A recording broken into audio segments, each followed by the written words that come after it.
की एक और साजिश इस बीच नाकाम हुई है। जम्मू कश्मीर के कठुआ के हीरानगर सेक्टर में बीएसएफ ने एक पाकिस्तानी ड्रोन को मार गिराया है। बताया जा रहा है कि इस ड्रोन को भारत की सीमा के अंदर हथियार पहुंचाने के लिए भेजा गया था। इस ड्रोन के अंदर से राइफल, 2 मैगजीन, कारतूस और 7 हैंड ग्रेनेड बरामद हुए हैं। ये हथियार किसी अली नाम के शख्स को पहुंचाए जाने थे, जिसके नाम की एक पर्ची भी ड्रोन से मिली है। जम्मू कश्मीर पुलिस के डीजीपी दिलबाग सिंह के मुताबिक जनवरी 2020 में नागरोटा टोल प्लाजा पर जो आतंकी मारे गए थे, उनसे भी ऐसे ही हथियार बरामद हुए थे, जिन्हें उस वक्त जैश ए मोहम्मद ने ड्रोन के जरिए पहुंचाए थे। तो आपको बता दें, बड़ी जानकारी जो सामने आ रही है कि इस ड्रोन से हथियार बरामद किए गए, 1 राइफल, कारतूस और 7 हैंड ग्रेनेड इसमें से बरामद किए गए हैं। जम्मू कश्मीर के कठुआ की ये घटना है जहां पर इस ड्रोन को फिलहाल मार गिराया गया है। पाकिस्तान की एक और साजिश जो है इसी के साथ नाकाम हुई है। तो पाकिस्तान की एक और साजिश जिसका अंदाजा लग गया क्योंकि ड्रोन उड़ता हुआ दिखा, उसके बाद से इसको ढेर कर दिया गया। जम्मू कश्मीर के कठुआ के हीरानगर सेक्टर में दरअसल बीएसएफ ने एक पाकिस्तानी ड्रोन को मार गिराया। बताया जा रहा है कि इस ड्रोन को भारत की सीमा के अंदर हथियार पहुंचाने के लिए भेजा गया था।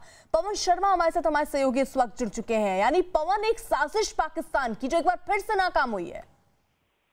हाँ बिल्कुल, देखिए पाकिस्तान की एक साजिश थी कि किसी न किसी तरीके से जम्मू कश्मीर में हथियार जिस तरह से पंजाब में पहुंचाए थे, यहाँ पर भी पहुंचाकर आतंकियों को मुहैया करवाए जाए। लेकिन एक बड़ी बिड जो थी इनकी वेपन ड्रॉप करने की, वो फाइल की है बीएसएफ ने सुबह। हीरानगर सेक्टर में एक ड्रोन जो था, जिसकी चौड़ाई लगभग 8x8 बताई जा रही है, जिसमें एक M4 यूएस मेड राइफल और 7 ग्रेनेड व कई गोलियां इससे बरामद हुई हैं। तो पूरा जैश का जो एक नेटवर्क है, पुलिस महानिदेशक दिलबाग सिंह ने जो बताया है कि जैश मोहम्मद के टेररिस्ट जो है, उनके ओवरग्राउंड वर्कर जो थे वो इस कंसाइनमेंट को लेने वाले थे, लेकिन बीएसएफ के जो अलर्ट जवान थे उन्होंने इस ड्रोन को देख के मार गिराया था और ये हथियार बरामद हुए हैं। तो ये पहले भी एक बार ऐसा ही अटेम्प्ट कर चुके हैं। उस समय हथियार नहीं थे, लेकिन ये आज सुबह जो अटेम्प्ट हुआ वो वेपन लेकर ड्रोन पहुंचा था, जिससे मार गिराया गया है। उधर गृह मंत्री अमित शाह ने एलएसी पर झड़प में जख्मी हुए एक जवान के पिता का वीडियो ट्वीट करते हुए राहुल गांधी को नसीहत दी। अमित शाह ने राहुल गांधी पर ओछी राजनीति करने का आरोप लगाया और उन्हें इससे ऊपर उठकर देश के साथ खड़े रहने की सलाह दी।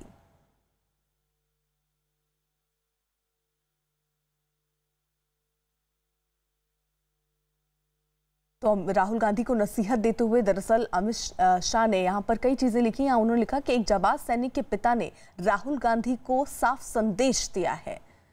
ऐसे वक्त में जब पूरा देश एकजुट है, राहुल गांधी को ओछी राजनीति से ऊपर उठकर देश की एकजुटता के साथ खड़े रहना चाहिए।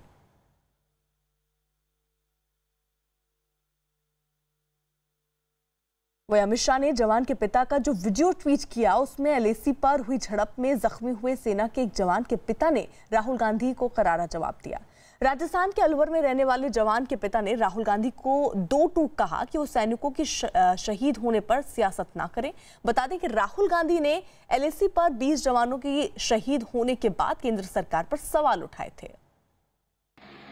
ये भारतीय सेना मजबूत सेना है, चीन को हरा सकती है और विदेशों को हरा सकती है। और राहुल गांधी, आप नेतागिरी मत करना, ये राजनीति अच्छी नहीं है।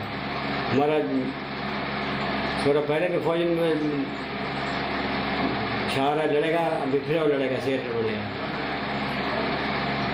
ठीक हो गए, भगवान चाहे ठीक हो जाए जल्दी, फिर भी लड़ेगा चीन से जारी सीमा विवाद पर राहुल गांधी ने आज फिर सरकार पर सवाल उठाए हैं। राहुल ने पीएम मोदी पर निशाना साधा। राहुल ने कहा कि पीएम मोदी ने चीन के सामने सरेंडर कर दिया। राहुल ने सवाल उठाए, अगर जमीन चीन की थी तो हमारे जवानों की जान क्यों गई? राहुल ने पूछा, पीएम मोदी बताएं जवान किसकी जमीन पर मारे गए? राहुल गांधी के सवाल उठाने पर केंद्रीय मंत्री गिरिराज सिंह ने पलटवार किया। गिरिराज सिंह ने राहुल को नसीहत देते हुए कहा कि भारतीय सेना और प्रधानमंत्री पर भरोसा करना चाहिए। तो राहुल गांधी एक के बाद एक कई ट्वीट के माध्यम से दरअसल सरकार पर निशाना साधते हुए नजर आए। चीन के मुद्दे पर पहले उन्होंने कहा कि इस पर प्रधानमंत्री नरेंद्र मोदी को अपनी स्थिति स्पष्ट करनी चाहिए, और उसके बाद एक और ट्वीट उनका आया जिसके जवाब में गिरिराज सिंह ने ये ट्वीट किया, जिसमें उन्होंने लिखा कि राहुल जी को ऐसे समय में भारतीय सेना और भारत के प्रधानमंत्री पर भरोसा करना चाहिए। अगर नहीं है तो जैसा डोकलाम के समय चीन के एम्बेसी चले गए थे, अब भी जा सकते हैं। उन्हें कभी कभी हिंदुस्तान और हिंदुस्तानियों पर भी भरोसा करना चाहिए। उधर मुंबई में 26/11 के हमले का साजिशकर्ता और आतंकवादी तव्वुर राणा को अमेरिका में फिर से गिरफ्तार कर लिया गया है। तव्वुर राणा आतंकवादी संगठनों की मदद करने का दोषी पाए जाने पर 10 साल से ज्यादा समय जेल में बिता चुका है। जानकारी ये कि उसे 2 दिन पहले ही जेल से रिहा किया गया था। तव्वुर राणा को जल्द भारत भेजा जाएगा। भारत ने तव्वुर राणा के प्रत्यर्पण की मांग की थी। भारत सरकार ट्रंप प्रशासन के पूरे सहयोग से कागजी कार्रवाई कर रही है।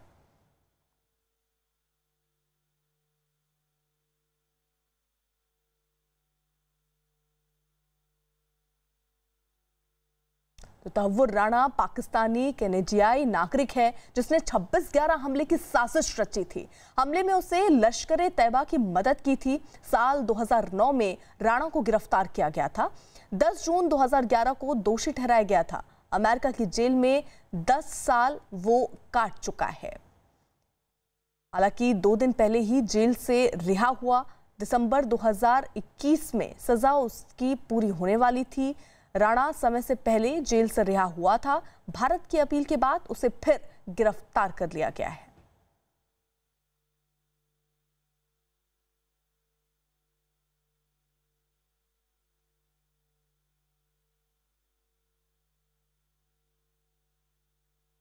तो आखिरकार कौन है तव्वुर राणा, वो हम आपको बता रहे हैं। दरअसल 2021 में इसकी सजा पूरी होने वाली थी और समय से पहले ही इसे जेल से रिहा हुआ था, लेकिन भारत के अनुरोध के बाद इसे फिर से गिरफ्तार किया गया। और वहीं इन सब के बीच अब यही सवाल है कि आखिरकार स्थिति क्या बनती हुई नजर आ रही है।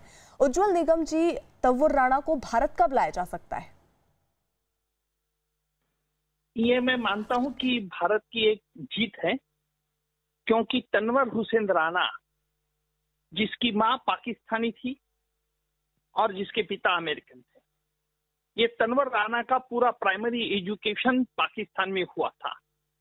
जब भारत पाकिस्तान का 1971 का वॉर हुआ, उस वक्त ये तनवर हुसैन राणा की स्कूल वो वहां पढ़ता था और इसीलिए वो भारत के खिलाफ था।